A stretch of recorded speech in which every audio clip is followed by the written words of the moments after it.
ప్రస్తుతం నందినగర్లో మాజీ మంత్రి కేటీఆర్ మీడియాతో మాట్లాడుతున్నారు. లైవ్లో చూద్దాం. ఇవాళ అవస్థలు పడుతున్న రైతులు, రైతు కుటుంబ సభ్యులు మొన్న నల్లవెల్లి అనే ఊరు, మన పరకాల దగ్గర నల్లవెల్లి అనే ఊరు, ఆ గ్రామంలో మా మాజీ ఎమ్మెల్యే ధర్మారెడ్డి గారు చెప్పారు, మాకు ఒక రైతు తన భార్య పేరు మీద తన కొడుకు పేరు మీద ఉండే ఆధార్ కార్డులు కూడా తీసుకొని 3 బస్తాలు తీసుకున్నాడు. తీసుకుంటే నాన్ బెయిలబుల్ కేసు పెట్టి వాళ్ళ కుటుంబ సభ్యులే, వాళ్ళేం దొంగలు కాదు, వేరే వాళ్ళకి తీసుకురాలే, వేరే దొంగతనం చేయలేదు, నాన్ బెయిలబుల్ కేసులు పెట్టి ఇవాళ జైల్లో ఆ రైతును పంపిన దుర్మార్గమైన ప్రభుత్వం ఇవాళ రేవంత్ రెడ్డి గారి ప్రభుత్వం. ఇంత జరుగుతున్నా రేవంత్ రెడ్డి గారు మాత్రం పత్తాలేరు, కనీసం ఈ అంశం మీద మాట్లాడతలేరు. ఎక్కడ పోయిండో, ఏం చేస్తున్నాడో రేవంత్ రెడ్డి గారు, ఆయన ప్రభుత్వం చెప్పాలని చెప్పి నేను కోరుతా ఉన్నా. 24 గంటలు బురద రాజకీయాలు, బురద జల్లడం తప్ప రైతులకు పనికొచ్చే ఒక్క పని కూడా ఈ ప్రభుత్వం చేస్తలేదు అనేది వాస్తవం. ఇంకొక అనుమానం కూడా మాకుంది, కాంగ్రెస్ నాయకులే చాలా మంది చాలా చోట్ల బ్లాక్ మార్కెటింగ్ కూడా చేస్తున్నారనే అనుమానం కూడా మాకుంది. లేకపోతే ఇంత షార్టేజ్ రాదు. కేసీఆర్ గారు ఉన్నప్పుడు 10 ఏళ్లు ఎన్నడూ ఒక్కరోజు కూడా రైతుకు అవస్థ ఉండదు ఎరువుల కోసం. కాంగ్రెస్ రాగానే ఎందుకు స్టార్ట్ అయింది ఇట్లా సడన్ గా? బఫర్ స్టాకులు పెట్టుకునే విధానం కానీ, ఇంకోటి కానీ, ఆ నైపుణ్యం కానీ అధికారులకు ఉంది. అధికారులను పనిచేయనిస్తే వాళ్ళు బ్రహ్మాండంగా చేస్తారు. కానీ మా అనుమానం అయితే ఖచ్చితంగా ఈ బ్లాక్ మార్కెటింగ్ ఏదైతే జరుగుతున్నదో, ఇవాళ బ్లాక్ మార్కెట్లో ఎరువులు అమ్ముతున్నారో దాని వెనుక కూడా కాంగ్రెస్ వాళ్ళు ఉన్నారనేది మా అనుమానం. ఈ విషయంలో కూడా రైతులు అప్రమత్తంగా ఉండాలని చెప్పి కూడా మేము కోరుతా ఉన్నాం.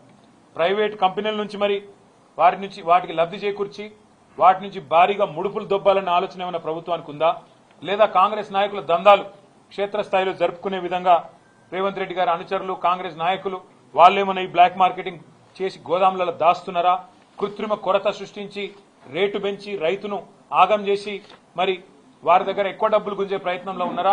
ఇది కూడా తప్పకుండా రైతులు ఆలోచించాలి. ఇంకా ఘోరం ఏంటంటే, ఇక్కడ ముఖ్యమంత్రి ఏమో కొరత లేదు, ఆర్టిఫిషియల్ షార్టేజ్ అని ముఖ్యమంత్రి చెప్తాడు. కానీ కాంగ్రెస్ పార్టీ ఎంపీలేమో అక్కడ బీజేపీ ఏదో ఇస్తలేదు అని వాళ్ళు ధర్నా చేస్తా ఉన్నారు. అంటే ఎవరిది డ్రామా అయినా ఇద్దరులా? ముఖ్యమంత్రి ఆడుతున్నది డ్రామానా, కాంగ్రెస్ ఎంపీలు చేస్తున్నది డ్రామానా? ఏది డ్రామానో కూడా రైతులు ఆలోచించాలని చెప్పి నేను కోరుతా ఉన్నా. 51 సార్లు రేవంత్ రెడ్డి గారు ఢిల్లీ పోయారు. 51 సార్లు పోతే కూడా ఈయన ముఖం చూసి కనీసం 51 బస్తాల ఎరువులు కూడా ఇవాళ కేంద్ర ప్రభుత్వం మంజూరు చేయలేదు.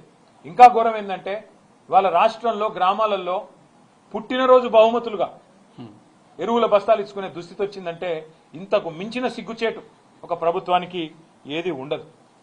ఇంకొక మాట కూడా అడగాలి ఈ సందర్భంగా.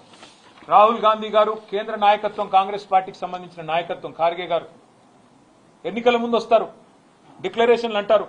వరంగల్లోనైతే పెద్ద పెద్ద మాటలు చెప్పిండు రాహుల్ గాంధీ, రైతు డిక్లరేషన్ అని పెట్టి రైతులకు ఇది చేస్తాం, అది చేస్తాం, బోనస్ ఇస్తాం, 15,000 15,000 రైతు బంధు ఇస్తా, అందరికి బోనస్ ఇస్తా, కౌలు రైతులకు రైతు బంధు ఇస్తా, రైతు కూలీలకు 12,000 ఇస్తా. ఇన్ని చెప్పిన రాహుల్ గాంధీ రైతు డిక్లరేషన్ లో ఇవాళ ఎరువులు దొరకపోతే పార్లమెంట్ లో నీ నోరు ఎందుకు తెరుస్తలేవు? ఒక్కటంటే ఒక్క రోజు రాహుల్ గాంధీ గారు మాట్లాడినారా? ఎరువుల కొరత మీద ఎందుకు కేంద్ర ప్రభుత్వం సహకరిస్తలేదని చెప్పినరా? ఇది ఒక్క మాట కూడా అడగలేకపోతే కేంద్రంలో ఉండే కాంగ్రెస్ పార్టీ ప్రధాన ప్రతిపక్ష నాయకుడు గాని, అట్లాగే 8 మంది ఎంపీలు గాని మీరు ఎందుకున్నారు అని ఇవాళ తెలంగాణ రైతులు అడుగుతా ఉన్నారు. 10 ఏళ్లలో లేని సమస్య, 10 ఏళ్లలో రాని సమస్య, 10 ఏళ్లలో రాని కొరత ఇవాళ సడన్ గా ఎందుకు వచ్చిందని చెప్పి మేము రాష్ట్ర ప్రభుత్వాన్ని అడుగుతా ఉన్నాం. అట్లాగే మీరు రాష్ట్రంలో ఉన్న పరిస్థితులు ఇవాళ వ్యవసాయ రంగంలో ముఖ్యంగా ఇవన్నిటినీ మీరు దాచిపెట్టి కావాలని పంటలు ఎండబెట్టే విధంగా కన్నెపల్లి పంపు మోటార్లు ఆన్ చేయకుండా కిందికి నీళ్లు పోతా ఉంటే శ్రీశైలం నుంచి పైన మరి పాలమూరులోని చెరువులు నింపేదానికి అక్కడ మోటార్లు ఆన్ చేయకుండా రాష్ట్రంలో ఎక్కడ కూడా చెరువులు నింపడానికి బీఆర్ఎస్ ప్రభుత్వ హయాంలో ఎరువులు బఫర్ స్టాక్ పెట్టేవాళ్ళం, కానీ కాంగ్రెస్ పరిపాలనలో ఎరువుల బస్తాల కోసం రైతులు ఎదురు చూస్తున్నారు. తర్వాత బ్లాక్ మార్కెట్ దందా సాగుతోంది. ఈ దందా వెనకాల కూడా కాంగ్రెస్ నాయకులు ఉన్నారని ఆరోపిస్తున్నారు బీఆర్ఎస్ వర్కింగ్ ప్రెసిడెంట్ మాజీ మంత్రి కేటీఆర్.